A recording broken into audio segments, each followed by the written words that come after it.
Илон Маск талантливый человек. Сегодня мы разберем твит, на который он ответил примерно год назад, когда кто-то спросил: «Миллион человек на Марс к 2050 году?» И Маск оптимистично ответил простым словом «да». В этом видео мы разберем, насколько это возможно, с какими трудностями предстоит столкнуться, сколько времени лететь на Марс и возможно ли будет вернуться назад. Осталось всего 30 лет, и 1 миллион человек – это много. Представьте, нужно отправить на другую планету целый город, всех его жителей вместе со всей инфраструктурой. Ключевой момент этой безумной миграции вращается вокруг ракетного корабля Starship, основной особенностью которого многоразовый первый модуль. Почему это так важно, спросите вы?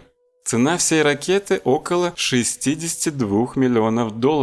Первая ступень, которая выводит всю ракету на орбиту, стоит $40 миллионов. Вторая ступень – 12. Главный обтекатель – еще 6. Горючий окислитель – пару сотен тысяч долларов. Как только ракета взлетает и достигает космоса, первый модуль возвращается назад на Землю. Тем самым ее можно использовать для повторного запуска. Это удешевляет полеты в десятки раз. И сам Маск говорил, что цена билета на Марс не должна превышать $200 тысяч. После того, как ракета взлетит и доставит космический аппарат на парковочную орбиту над Землей, она сядет обратно, чтобы взять топливный бак. На это ей понадобится 20 минут. Затем она снова отправится в космос, чтобы накормить этим топливом космический аппарат перед полетом на Марс, и снова сядет назад.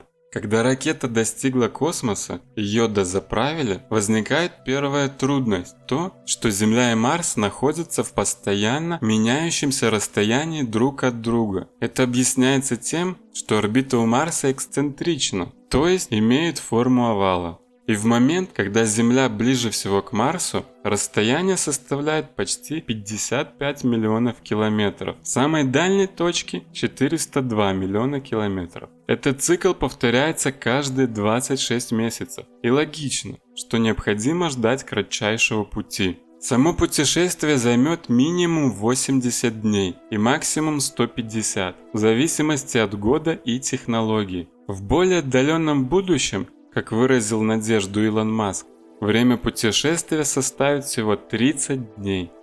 Но на этом сложности не заканчиваются. За 25 лет будет открыто 12 переходных окон для полета, когда Земля расположена ближе всего к Марсу. Вместимость одного звездолета – 100 человек или 100 тонн полезной нагрузки. Но одних кораблей с людьми будет недостаточно. Как насчет грузовых миссий с необходимой вспомогательной инфраструктурой и материалами, которые помогут жить колонистам на Красной планете? Маск еще раньше намекнул, что соотношение груза к человеку будет около 10 к 1.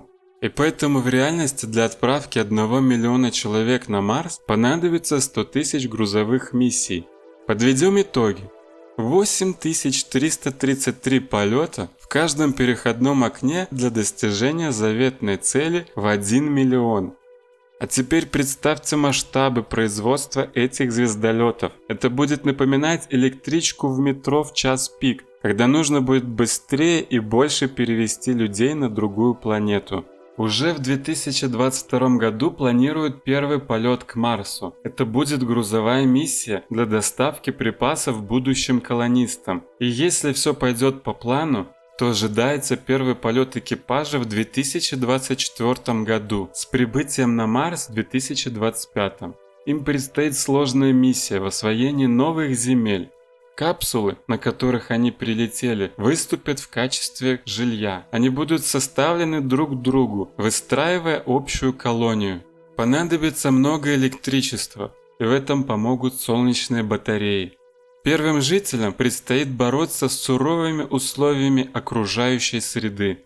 Солнечная радиация. Для ее борьбы планируют использование искусственного магнитного поля, но все равно велик шанс получить рак. И не стоит забывать о песчаных бурях, низкой гравитации, высоком содержании углекислого газа в воздухе. Также им предстоит выращивать себе еду и добывать воду. Но что если первооткрывателям не понравится новая жизнь, и они не смогут больше находиться на Красной планете? Как насчет обратного билета домой? В одном из интервью Илон Маск сказал, что хочет, чтобы SpaceX отправляла людей на Марс и возвращала их на Землю на той же ракете, на которой они и прибыли. Насколько это возможно? Давайте разберемся. Ракеты на метановом топливе были выбраны неспроста, поскольку на Марсе его можно добыть относительно просто. Метан может быть синтезирован из-под поверхностного льда и углекислого газа в атмосфере. И Маск планирует построить целую фабрику по производству топлива на другой планете.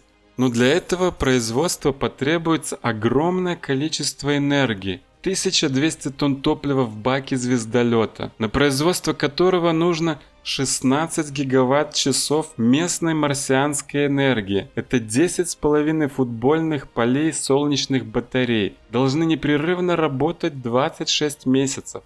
Но на этом трудности не заканчиваются. Да, на Красной планете ниже сила тяжести, но любому аппарату, взлетающему с поверхности Марса, все еще нужны ракетные двигатели, чтобы взлететь. Если SpaceX сможет посадить и поднять судно с Красной планеты, это будет крупный подвиг для инженеров.